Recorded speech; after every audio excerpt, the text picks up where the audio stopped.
Well, my experience from the film, I don't know if you know, I hosted the world premiere of this in London's Leicester Square on the 26th of November, 2018. The premiere was good. Everyone was there because it was the big world premiere. Jason Momoa was there. Amber Heard was there. Patrick Wilson was there. Lot of strange outfits. Do you remember the bit where Jason Momoa came on stage? I remember him coming out and being a bit wild and sort of shouting stuff out. Yeah. He did come out and he was like, I remember him on the red carpet. He's a huge man and he smells great. And I know because he walked onto the carpet and gave me this big bear hug in his big leather jacket. And it was all leathery and big and hairy and I loved it.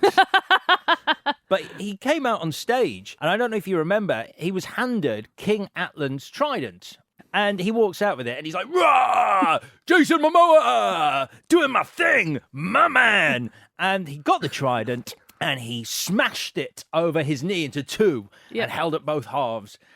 I watched a man nearly cry because I don't think Jason Momoa knew, but there was one person's job at the entire premiere from Warner Brothers was to look after the actual prop trident from the movie AQUAMAN.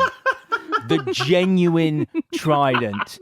And his job was to make sure no bad thing happens to the trident. Expensive prop, one of a kind. And he handed it to Jason Momoa, and Jason Momoa snapped it like a fucking matchstick over his knee. And as he was walking off, he handed the two bits to the guy, and the guy just looked broken, like, you had one job.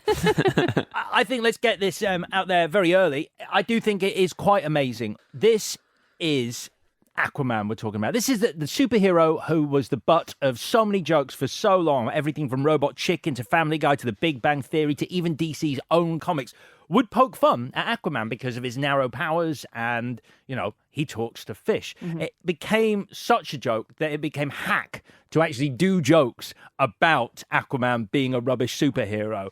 So he's from the same stable as Batman and Superman, and yet he is the character that has gone on to enter the $1 billion club and be the highest grossing DC hero in history. That's kind of amazing, isn't it? Yeah, I had no idea until we were doing these films. I thought it was a massive, massive flop because that's what you just think. That's assumed it was a money pit and that was it. Currently is the 23rd highest grossing movie in history. The next DC hero is Batman and The Dark Knight Rises at number 30. And to find Superman, you've got to go all the way down to the 71st highest grossing movie, Batman vs. Superman, Dawn of Justice. He is a character that first appeared in More Fun Comics 73. He was created in November 1941. He was always going to be a background character in the DC universe, but then he became one of the founding members of the Justice League. None of that, I think, explains why this movie became such a hit.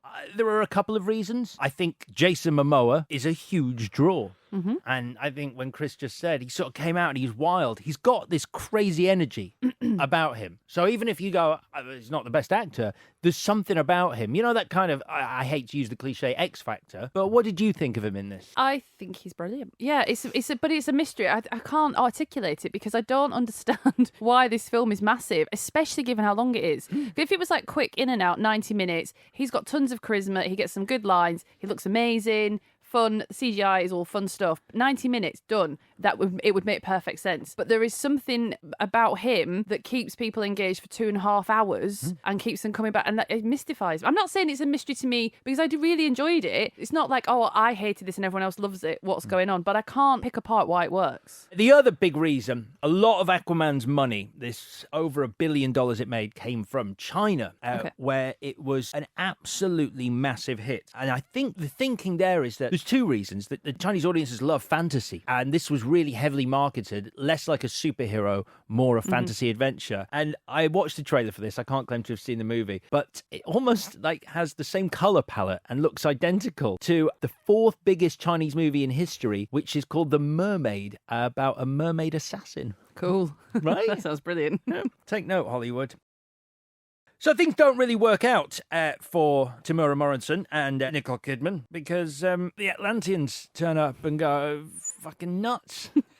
They've got their special armour and their special guns, and thank God they turn up because until that point, we get lines like, "Where I come from, the sea carries our tears away," to which Temuera Morrison goes, Not here. You feel them. Mansplaining. He's mansplaining tears. But also, literally wrote they have their baby, and she's like, I have to go because the Atlanteans, whatever, they want me to go back. So if I was him, I'd be like, you're going to take the baby, though. Like, you're not seriously leaving me here to raise a baby by myself. And she's like, yeah, I can't take him. It's to protect him. And then he's never even like, okay, no, that's fine. Are we going to see other people, though? Because you're like, I'll be back at sunrise one day. One day, okay, that's fine. But as a single dad, obviously, it's a difficult market for me out there now. But I'd like to get back out there. Do they have any TVs that you could get back to me in Atlanta? Because you threw a trident through mine as well. So we're down a TV. You've also put a fuckload of pressure on me. You've literally said, this is the child that could unite our two worlds. Good luck on your own with him. Bye.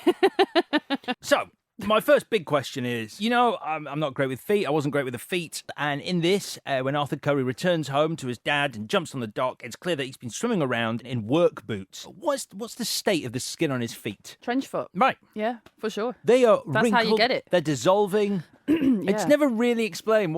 He looks cool, but functional. Heavy work boots. But a lot of people swim in their shoes in this film, I've noticed, which is really weird. So when we meet Amber Heard and she just jumps out of the sea and goes like, hi, here's your quest. Rather than like, there could have been some fun, like she's spying on him or there's a bit of a meet cute, but she just goes, psh, so listen. But she's got boots on as well, and she is a fish. Do you know what's so upsetting about that scene? It's not even her exposition, because she prefixes everything. She goes, Volko says. And it's like, where's Volko? It's like, Volko sent me because Volko has a plan. And it's like, this isn't even your own exposition. No, it's just so odd in a film that's 2.5 hours long that they couldn't find the time to do a bit more setup. They should have done a 5-minute friggin' prologue with narration, words on the screen, whatever. Get it out of the way because it's so clumsily dished out throughout this film. Yeah. But Atlantis looks great. Yes. If you like the movie Shark Tale. Which I do. I love that film. So there's a lot for me here. And as I've said, The Little Mermaid, big tick. Yeah, I mean, it's fine. It does feel like you're looking at a cartoon a little bit, doesn't it? And I feel a bit like it's so overstuffed with sea creatures that I just kind of, when my brain sees that much information, it can't really compute. And I kind of switch off a little bit. Mean. I think it's because it does look amazing, but it's hard to get a sense of scale because we're not inside a building. So when Patrick Wilson and everyone are sort of floating around, they're not in our room. And so my human brain just can't latch on and get a sense of danger or perspective. So it just makes it seem too vast and too then non-threatening. It's kind of meant to, though. I think they said that the ILM, who did the special effects, created 600 square miles of cityscape. So in theory, that was the amount that was down there that they digitally created. So we do meet Patrick Wilson as a King Orm. I love Patrick Wilson. I do too. I think he's so good. I don't think this is great for him. Do you know why? I know why. Oh. Because he has to say, in a serious way, I will be the Ocean Master. It's like, I can't even say it. Call me Ocean Master. The Ocean Master? That's not scary or powerful. That's a brand of seafood. It clearly is. Call me Ocean Master. I won't, because it's stupid. And he's forced to talk about families and kingdoms and pledges and blood and 4 kingdoms, and it becomes this really heavy, dense, dull family politics we're getting into. It makes me think of the trade agreement nonsense in Phantom Menace. It's just stuff that superhero movies shouldn't be made of. You throw it away in a line about 2 brothers being split up, but to go into all this layer upon layer of history is just, it's not what I'm looking for in an action-adventure movie. Yeah, he's given some bad hands as well, like when they have the fight in the Ring of Fire and he shoots up into front of the arena, in front of the whole audience, and I'm assuming it's an Atlantean thing, but he genuinely goes full Galaxy Quest and goes like, for real. I watched it 3 times because I was like, maybe it's a war cry, but he pops up and goes and I was like, oh man. Yeah. Yeah, but you do get the bit where the octopus plays the drums in that sequence, and that's really brilliant. The Sicily thing is good. I mean, that was the action sequence that I remember watching as a trailer beforehand. They released that whole rooftop chase. Yeah. And it is very impressive. It's really impressive, brilliantly shot, edited. My only bugbear with it is We've seen Vinnie Jones do it in X-Men Last Stand. Black Manta looks like. Do you watch Power Rangers? Are you actually asking me that? Yeah, a little bit. So you know the way The old, is it but still on? it's still on, yeah. Right. So Power Rangers, you know the way that it's just the way that they move, and it's not dubbed, it's whatever. But the way that the baddies just seem the costume just doesn't seem very scary. And they move like this, don't they? They sort of like. That doesn't work on a podcast. Fuck's sake. I'm out of Vicky's practice. waving her arms frantically. Anyway, it doesn't matter. He looked like a Power Rangers baddie, and so I wasn't bothered. Vicky, I have written down bug-eyed Manta looks like a cheap Power Ranger. Oh, thank you, Chris. And I think it completely ruins that action scene. I think he looks ridiculous, and they just needed a redesign on that character. Yes. I disagree. And it's from the comics. It was basically taken like his comic book outfit and put it in the movie. But I like it. I like the oversized head thing. I think it's cool. He looks sort of such a ridiculous thing. But I can see why some people wouldn't. There's a really good shot. Again, the best shot in that Black Manta scene is when he's crashing down the cliffs and they've clearly strapped a camera to something. It doesn't look like CGI. Yeah. It looks real. And I'm like, look, that one little bit is way better than all the CGI in that scene.